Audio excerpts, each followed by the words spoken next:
Yang kedua, motivasi perilaku manusia.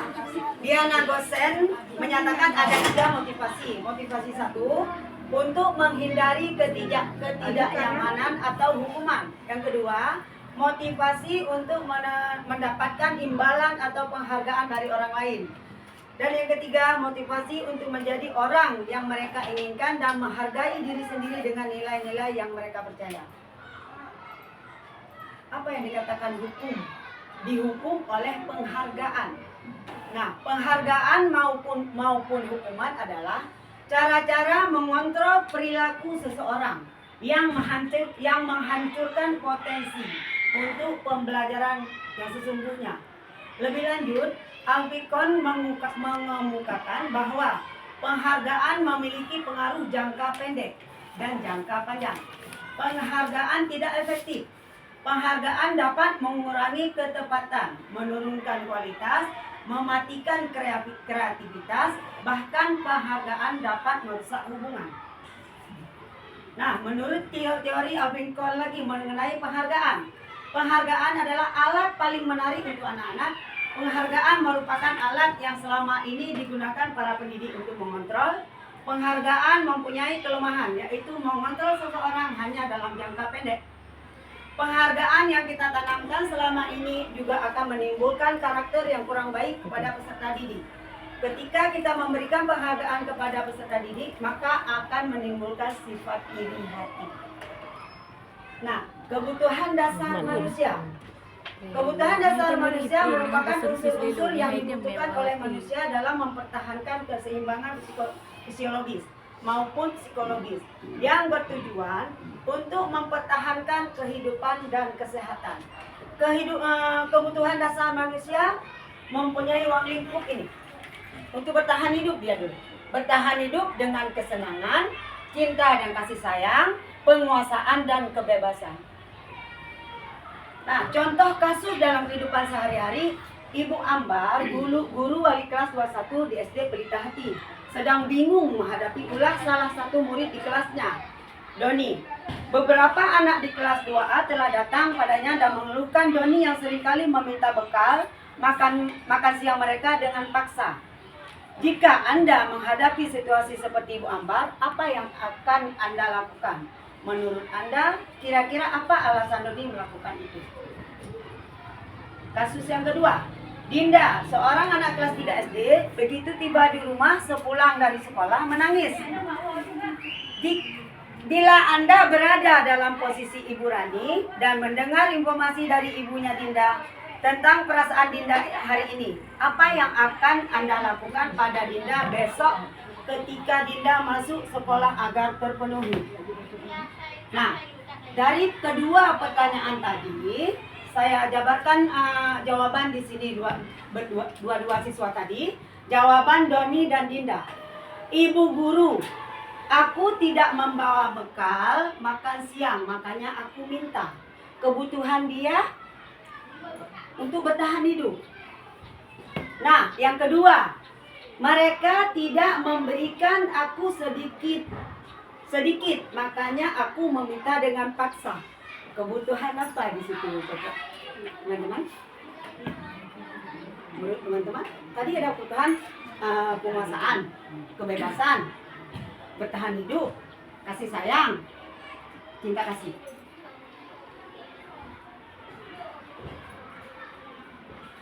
Apa tadi? Penguasaan. Penguasaan. Mereka tidak memberikan aku sedikit, makanya aku meminta dengan paksa. Penguasaan udah cocok kan? Iya, bisa penguasaan. Jadi akan merasa bebas meminta. Nah, yang kedua, ini kasus Dinda. Ibu guru tidak menyapaku hari ini. Padahal aku pakai jepit rambut baru. Kejar aku karena ibu guru sayang aku. Ya, pasti kasih sayang karena kejar, mengejar dia. Mungkin kalimatnya agak rancu sedikit. Nah, pertanyaan yang kedua, jawaban pertanyaan kedua, ibu guru bilang aku tidak boleh bersenandung waktu mengerjakan tugas. Katanya kelas harus tenang, tidak boleh ada suara, kan nggak seru jadinya. Itu jawaban Dinda, Mbak Ibu gurunya.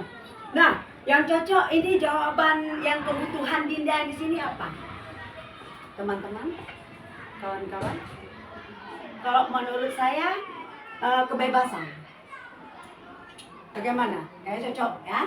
Kebebasan dia. Kan dia mau bebas, mau selapang-lapangnya di kelas kan? Jangan gitu.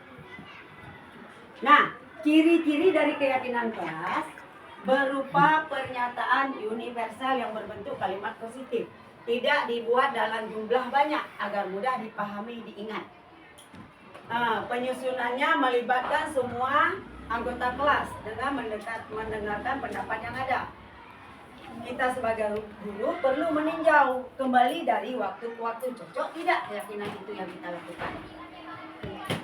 Nah, ini contoh keyakinan kelas yang telah saya lakukan di kelas 1. Waktu awal pembelajaran masuk kelas pertama, semua siswa saya ajak untuk membuat keyakinan mereka. Mencatat semua masukan dari murid di papan tulis.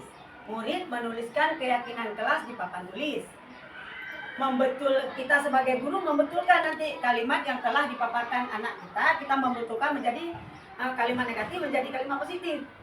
Nah, setelah semua itu kita lakukan, guru menanyakan pada siswa, setuju tidak keyakinan yang telah kita buat tadi? Kalau semua sudah setuju, keyakinan kelas selesai dibuat. Karena saya masih anak kelas 1, untuk tanda tangan pasti dia bisa. Untuk jempol mungkin keterbatasan sarana prasarana, saya suruh melihat. Saya suruh melihat dan suruh membaca sama dia, sama anak-anak kelas 1. Dan kemudian saya minta pendapat mereka, kita tempel di mana. Saya sarankan sama anak-anak saya, kita tempel keyakinan kelas yang mudah dilihat.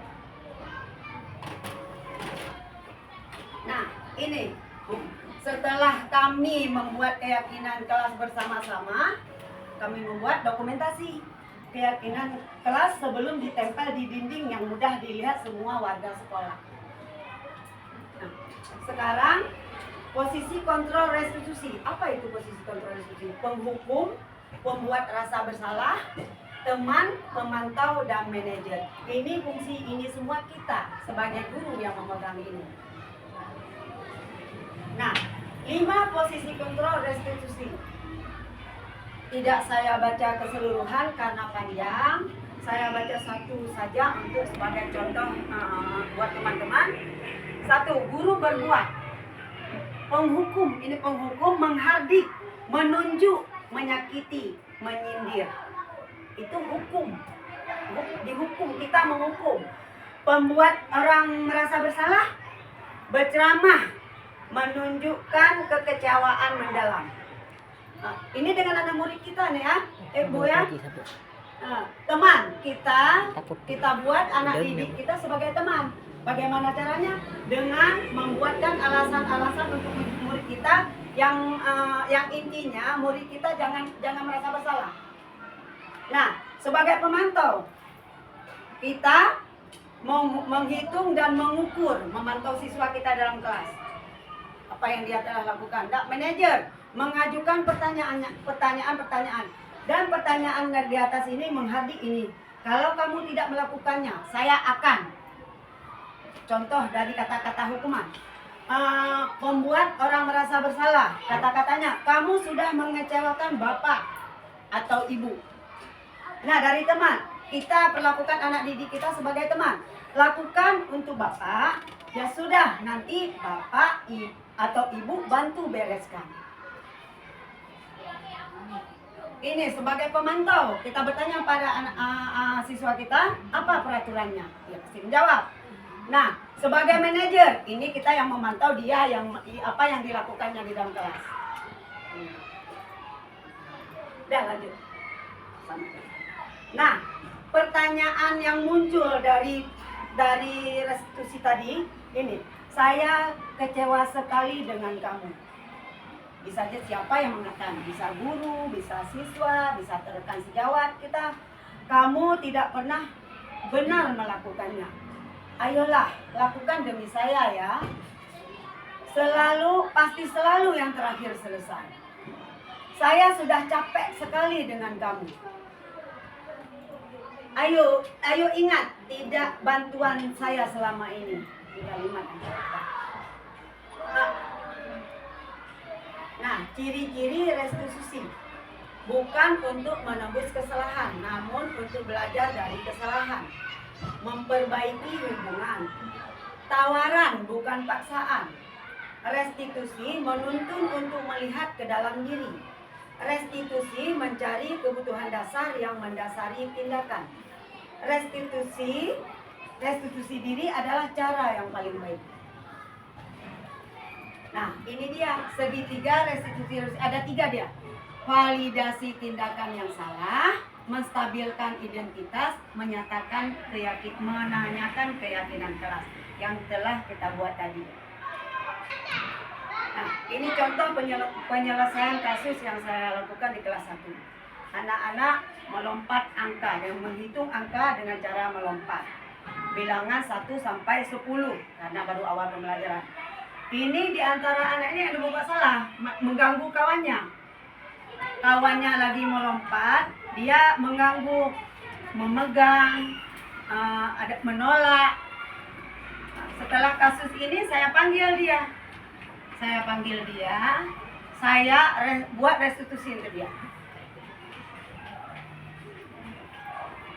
Dengan terakhir, seandainya yang dipaparkan sama Bu Heli tadi kita terapkan ke siswa kita, insya Allah SD 10 ini akan muncul, jangankan di tingkat provinsi, internasional pun akan muncul.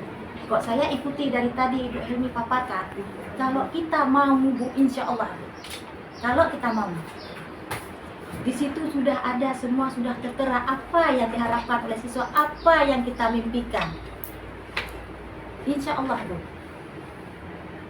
Makanya saya ucapkan terima kasih Pak sebesar-besarnya. Makanya ucapan saya paling istimewa hari ini yaitu untuk guru CGP yang sudah ada di SD 10. Insya Allah, Bu, dengan adanya guru CGP kita bisa belajar.